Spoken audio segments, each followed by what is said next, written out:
स्वागत है आपका प्यारे विद्यार्थियों। प्रश्नावली 1.1 जिसका नाम है समुच्चय सेट्स, इंग्लिश में बोले तो SETS सेट्स, और इसके अंदर हम करने जा रहे हैं इसका छठा सवाल प्रश्नावली 1.1 का NCERT 2026 और 27 के अंतर्गत। तो क्या कह रहा है इस सवाल में, बाईं ओर रोस्टर रूप में लिखित और दाईं ओर समुच्चय निर्माण रूप में वर्णित समुच्चयों का सही मिलान कीजिए। समुच्चयों का सही मिलान कीजिए, तो हमें यहाँ पर इनका मिलान करना है कि कौन सा कथन कहाँ पर किसके साथ सत्य बैठ रहा है, किसके साथ किसका मिलान है। रोस्टर रूम में वो कौन सा है, समुच्चय निर्माण का वह रूप जो अगर हम उसे रोस्टर रूम में लिखना चाहेंगे तो वो किस रूप में आएगा। तो सबसे पहले पकड़ लेते हैं यहाँ पर ए को। तो सबसे पहले ए पॉइंट को ले लेते हैं हम। ए क्या कह रहा है, एक्स सच दैट एक्स एक अभाज्य संख्या है और 6 की भाजक है। 6 की भाजक है। तो अगर हम सिंपली इसको समझे कि हमारी अभाज्य संख्या कौन सी होती है। अभाज्य संख्या के बारे में मैंने आपको बताया था पहले भी। अभाज्य संख्या वह संख्या होती है जो स्वयं से कटे या स्वयं से कटे और दो से शुरू हो और स्वयं से कटे, एक को छोड़कर। एक को इसमें शामिल नहीं किया जाएगा, एक को इसमें शामिल नहीं किया जाएगा। यह भाजक संख्या वह होती है जो स्वयं से कटे, जो स्वयं से कटती है, और इसमें जो है यह नियम एक पर लागू नहीं होगा। तो इसलिए हमारी जो अभाज्य संख्या है, अभाज्य संख्या जो है 2 से शुरू होती है। एक 2 होती है, एक 3 होती है, एक 5 होती है।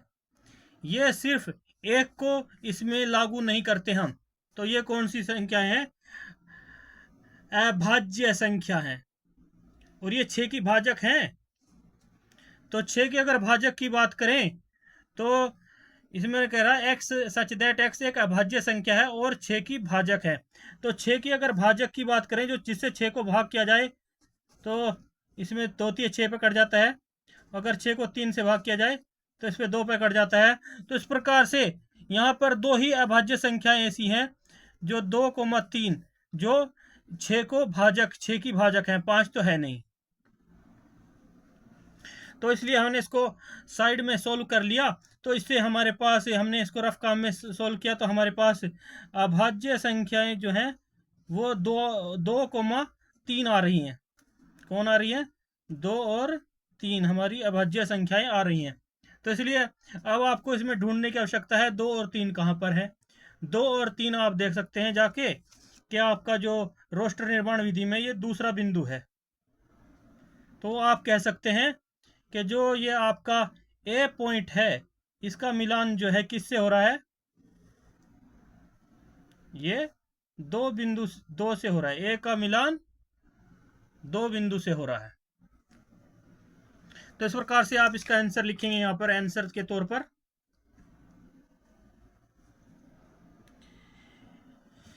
लिखेंगे आप के रूप में लिखिए, दाईं और निर्माण रूप से वर्णित समुच्चयों का सही मिलान कीजिए। तो इसका मिलान तो यहाँ पे ए का 2 से हो रहा है, तो बाईं और दाईं का मिलान वर्णित रूप समुच्चयों का सही मिलान कीजिए। तो लिख सकते हैं हम ए का मिलान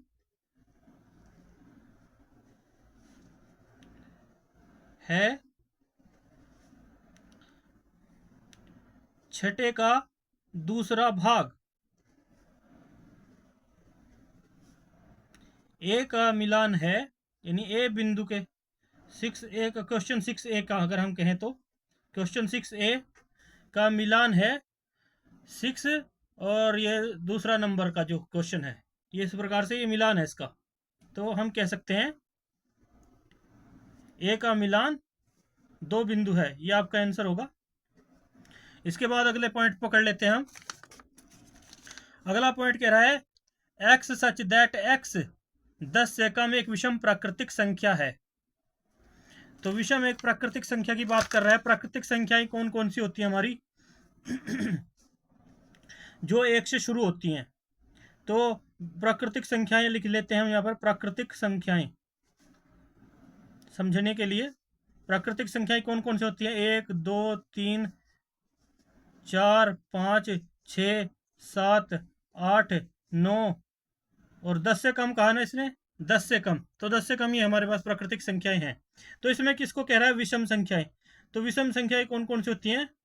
जो 2 से भाग नहीं होती पूरी पूरी, उनको विषम संख्याएं कहते हैं। तो यहाँ पर विषम संख्या हमारी हो गई 1, इसमें से विषम संख्या ले लेंगे, विषम प्राकृत संख्या, तो ये होगी 1 3 5 7 9। तो आप यहाँ पर देख सकते हैं 1 3 5 7 9, ये कहाँ पर मिलान हो रहा है? तो देखते हैं बी का मिलान। तो यहाँ पर बी का मिलान जो है वो 4 नंबर पे हो रहा है। तो आप कह सकते हैं कि जो बी बिंदु है वो इस बिंदु से मिल रहा है। तो इस प्रकार से हम बी का मिलान जो है कहेंगे कि ये जो है 4 बिंदु से है। तो इस प्रकार से इसे लिखेंगे।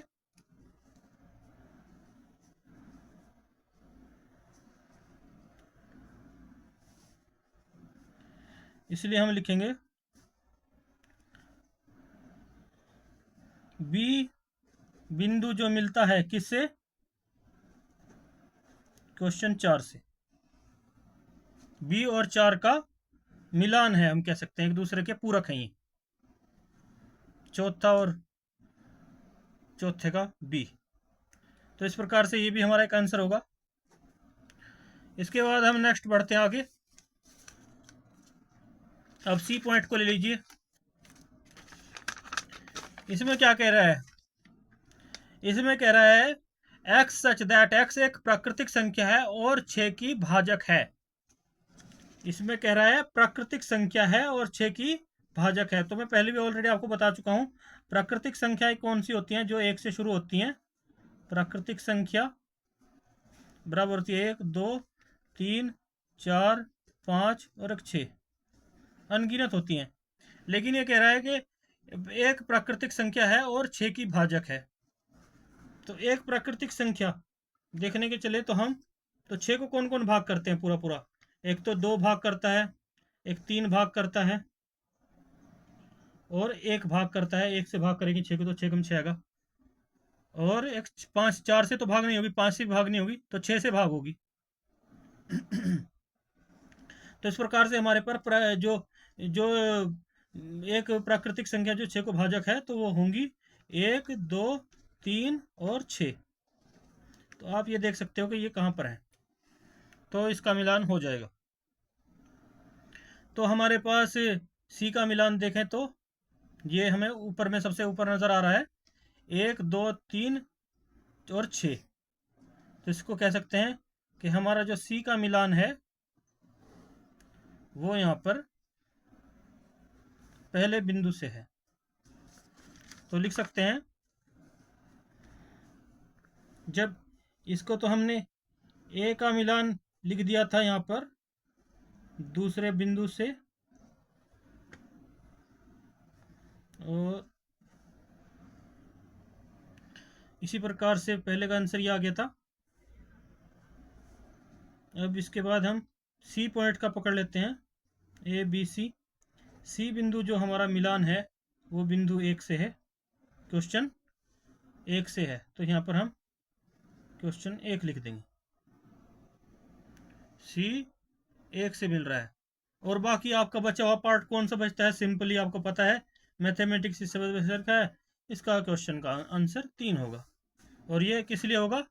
क्योंकि x such that x mathematics शब्द का एक अक्षर है। तो सिंपल सी बात है, ये आपका रोस्टर रूप में इस प्रकार लिखा जाएगा समुच्चय निर्माण विधि को, ये इसमें। तो ये हमारा आंसर होगा डी का। तो इस प्रकार से इन सबके आपके सामने आंसर आ चुके हैं। डी के बराबर होगा, डी का जो पूरक है, डी जो है पूरा पूरा 3 नंबर को काट रहा है। डी जो है पूरा पूरा 3 नंबर पे कटिंग कर रहा है, तो डी पूरक है, मिलान है आपका किसके बराबर, क्वेश्चन 3 के। तो इस प्रकार से ये सब हमारा हो गया आंसर। तो हमने पूरा प्रश्नावली फिनिश कर दिया। मिलते हैं नेक्स्ट वीडियो में, तब तक के लिए बाय बाय, जय हिंद।